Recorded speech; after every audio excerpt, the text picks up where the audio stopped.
Convidamos o senhor Frederico Bosquim, da ABGD, para a sua apresentação no painel Políticas Públicas para Energias Renováveis. Bom dia, pessoal. Sempre um prazer aqui estar com vocês mais uma vez. Hoje, agradecendo aqui ao Grupo FRG pela essa oportunidade. O tema biomassa de hoje, eu vou enquadrar ele dentro do conceito de geração distribuída de energia. Meu nome é Frederico Bosquim, sou advogado, especialista na área de energia e geração de energia por fontes renováveis. E aí bastante tempo com experiência nesse mercado. Hoje, dos pontos aqui essenciais da minha abordagem é trazer as aplicações de geração de energia via geração distribuída, utilizando a biomassa em especial, que eu acho que é o foco mais interessante da nossa apresentação de hoje aqui. Então, eu preparei um material falando especificamente sobre políticas públicas e algumas formas que eu entendo pertinentes para o aproveitamento da biomassa como um conceito geral de geração de energia. Vou fazer uma apresentação agora, então, de alguns dos slides que eu tenho aqui de material para isso, tá? Falando sobre geração distribuída e alguns conceitos também sobre tributação e mercado de energia.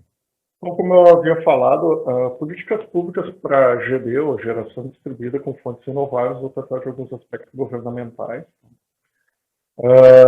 Como eu havia dito, sou advogado e diretor aqui do Sindenergia RS para o capítulo de geração distribuída dentro do sindicato e também diretor regional da ABGD no Rio Grande do Sul, Associação Brasileira de Geração Distribuída. Especificamente sobre geração distribuída, olhando para os números de mercado, e até muito embora os dados ainda sejam um pouco defasados lá por se tratarem de junho,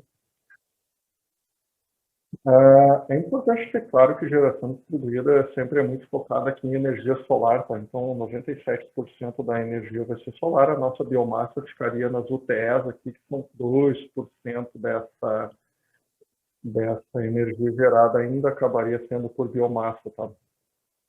Quando a gente faz essa divisão por classes de consumo, a gente ainda vê uma predominância muito forte da fonte residencial, né, da aplicação de fonte solar em residencial. Comércio ainda com 18%, que apesar de ser 18%, se reflete em 40% da potência. E mesmo que o residencial represente 72%, ele é só 36%.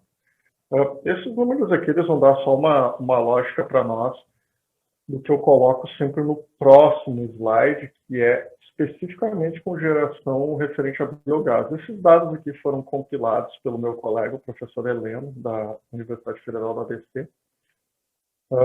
Como vocês podem notar, nesse lado de cá existe um avanço bastante grande das instalações de geração de energia por biogás, tá?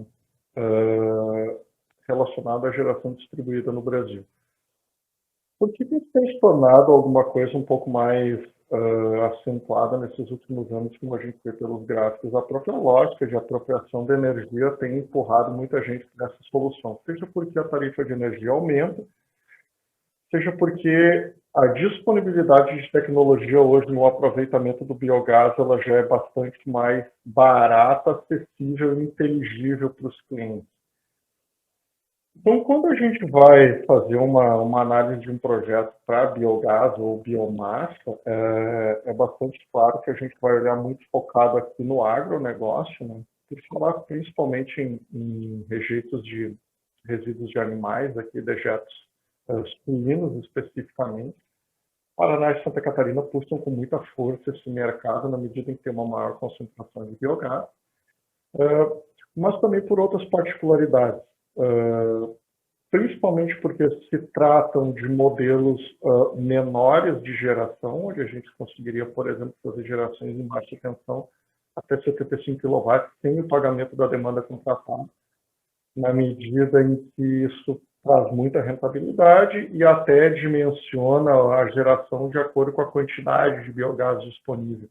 Então, não são necessários investimentos muito volumosos e não são necessários investimentos de grande porte para que a gente tenha uma unidade geradora termoelétrica de muito grande porte para poder fazer o aproveitamento do biogás ou de biomassa nesse caso. Por que eu falo isso? Porque existe um outro ganho bastante significativo na questão do biogás, que é com relação à capacidade de despacho dessa energia nos horários de ponta. Quando eu faço enquadramento, então, de uma unidade geradora em tarifas horas sazonais, no caso da tarifa branca ou tarifa verde em alta tensão e branca em baixa tensão, o creditamento dessa energia injetada ele é dado na forma de ponto e fora ponto. Para quem pode fazer essa geração com esse despacho controlado, isso representa um valioso recurso na medida em que eu precifico minha energia injetada no multiplicador por até 5 vezes, coisa que outras fontes, por exemplo, não conseguem fazer. Caso da solar, que gera só durante o dia, que é um horário que não pega ponta. Então, quando se avalia rentabilidade e viabilidade financeira de empreendimentos de geração de energia por biogás, a tendência é que se tenha a melhor das rentabilidades dentro de todas as gerações distribuídas, seja pelo porte e tamanho do investimento, seja pelo retorno financeiro deste tipo de arranjo. Também quando a gente vai migrar o biogás para alta tensão com pagamento de demanda contratada, isso também se justifica na medida em que o melhor aproveitamento da demanda contratada é dada pela maior produção de biogás em fator de capacidade de geração maior. Então, outras fontes não gozam dessa prerrogativa na medida em que o biogás gera sempre na casa superior a 70%. Então, no pagamento do mesmo valor de demanda contratada, num comparativo entre, por exemplo, biogás e solar, o biogás gera talvez 4, 5 vezes mais que a energia solar, pagando o mesmo custo de conexão na rede através da demanda contratada. Isso se reflete numa rentabilidade muito melhor nesse tipo de projeto, onde o biogás acaba se justificando aí nesse tamanho bastante grande e consistente de instalações. Talvez o único ponto aqui que seja de atenção é a verificação de disponibilidade de matéria-prima. Então, quanto maior e melhor a disponibilidade de matéria-prima, mais seguro é o projeto.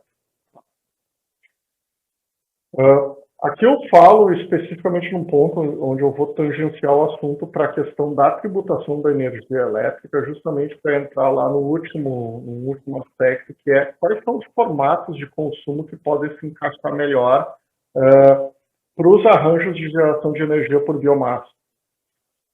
Fiz essa separação aqui, essa repartição é meramente ilustrativa, tá? Porque esses dados são aproximados, mas a questão dos tributos, quando representa 30% da energia elétrica, então a gente precisa ter bastante atenção, porque quando se fala em energia elétrica, o tributo não compõe tarifa, o tributo compõe sempre o elemento que é adicionado ao final, e isso se reflete sempre na problemática do convênio 1615, onde projetos de formatos associados de geração de energia não permitem a isenção de ICMS. Trouxe aqui só um arrazoado do próprio convênio para explicar para vocês que o que a regra fala é que não existe isenção de ICMS em formatos compartilhados, ou seja, somente se dá no formato de alto consumo remoto, a isenção, e sempre em geradores abaixo de 1 mega. E isso incluindo aqui a explicação que eu dou, sempre falando da TE, nunca sobre PUSD. De maneira gráfica, ou seja, então a gente tem sempre geração compartilhada com esforço cooperativo e MUC, nunca tem a isenção de ICMS. Tá?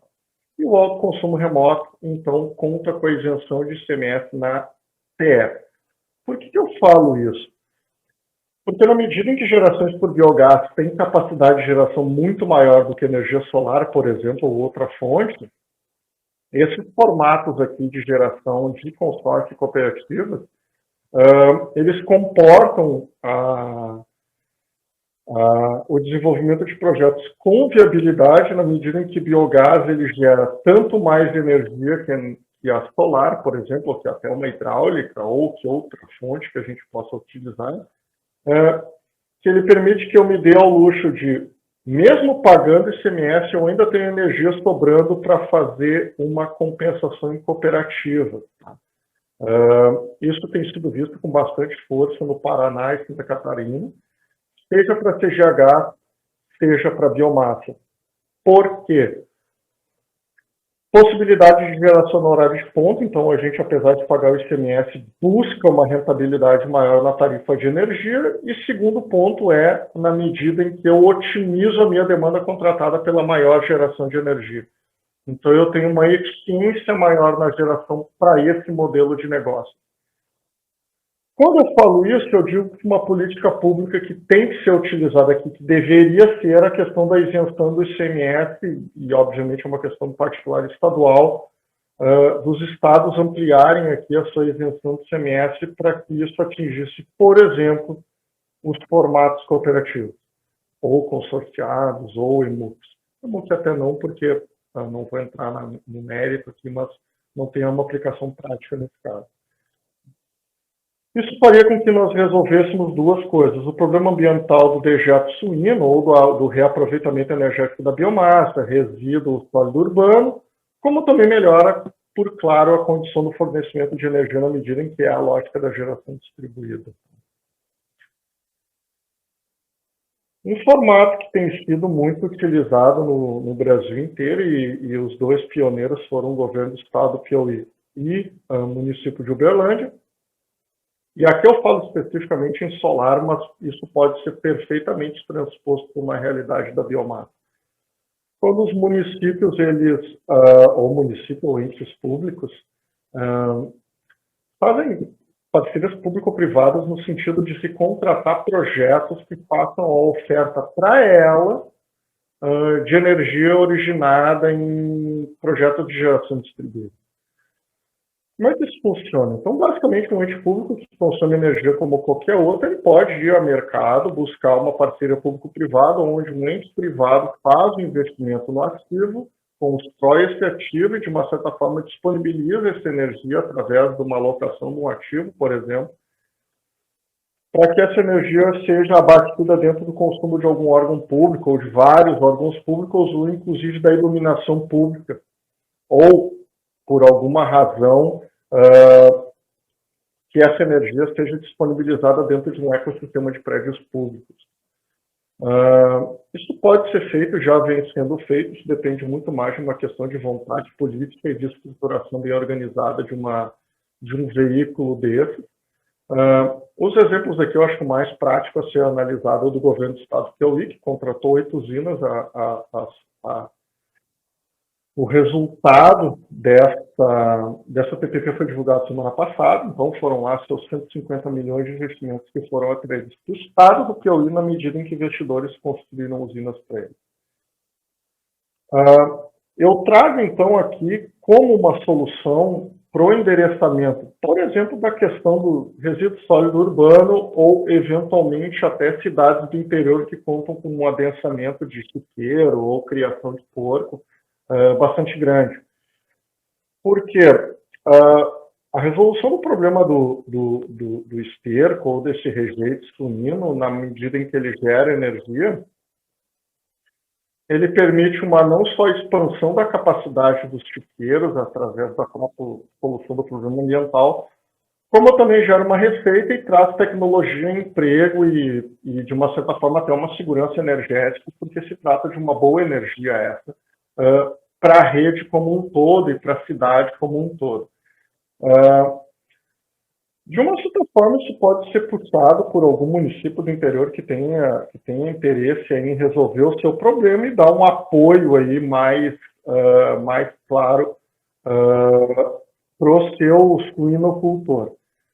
Veja, de duas formas isso pode ser endereçado. Através, por exemplo, da conjugação das duas rubricas que são cobradas em contas de energia. Uma na conta de energia e outra no IPTU. Então, na medida em que eu cobro a CIP, que é a Contribuição de Iluminação Pública, que é uma verba que a Prefeitura recolhe para pagar a energia do poste, e na medida em que anualmente a Prefeitura manda um boleto de IPTU cobrando uma taxa do lixo. Então, se, por exemplo, eu faço a conversão da taxa do lixo e a conjugação disso com a tarifa de iluminação pública, eu tenho duas rubricas que podem ser conjugadas dentro de verbas e receitas que são destinadas à resolução desse problema. Na medida em que eu pago para que o lixo seja destinado, eu posso pagar para que esse lixo seja destinado dentro de um incinerador ou de um aterro sanitário ou de alguma outra tecnologia de pirólise, por exemplo, para que esse empreendedor, recebendo essa verba de lixo, ele também use a minha taxa de iluminação pública para remunerar esse projeto. Isso pode ser feito, tem alguma espécie de viabilidade e depende de uma ciência econômica e financeira regulatória aqui um pouco mais apurada. Mas também é alguma coisa de se pensar aqui para uma solução no Brasil de endereçamento da questão do lixo, resíduos aqui de fins, como eu já falei, e questão de iluminação pública. Tá? Por último, eu trago um modelo que tem pouca aplicação prática aqui desde a sua criação. Talvez, eu acho que só a Copel tenha feito isso numa chamada do mês passado. O governo possibilita para que algumas distribuidoras comprem uma parte da sua energia através da geração distribuída. Isso que deveria ser transformado num procedimento obrigatório das concessionárias, na medida em que faria com que as concessionárias deveriam ser obrigadas a comprar um volume mínimo de energia dela através de geração distribuída, na medida em que, aqui eu não vou elencar todos os benefícios da geração distribuída, mas de uma certa forma ele endereça o problema do retardamento dos investimentos em linhas de transmissão, retardamento de investimentos em novas redes de distribuição, melhoria da qualidade da energia, desenvolvimento de emprego e renda de maneira distribuída. Os benefícios são inúmeros. Esse modelo aqui, como vocês podem ver, e voltando muito para o ponto da biomassa que eu estou colocando, ele refere valores de referência que estão atualizados aqui até 2018, bastante interessantes para quem faz hoje o dimensionamento de um projeto. Então, os valores vão desde 390 para biogás até 537, 309, para a questão da geração por exemplo, biogás, biomassa ou biomassa residual. A gente fala em resíduos sólidos urbanos que também podem ser um ponto aqui de viabilização de projeto, na medida em que, se a concessionária é obrigada a fazer essa compra, ela, na verdade, vai só trocar uma rubrica de esse preço da energia é muito mais caro que o que ela paga no mercado, mas efetivamente ela vai estar trocando uma parte da sua transmissão de energia por essa rubrica. Segundo ponto, quanto mais energia a gente consome de maneira local, menos a gente perde em transmissão de energia. As vantagens aqui são um ganha-ganha bastante grande.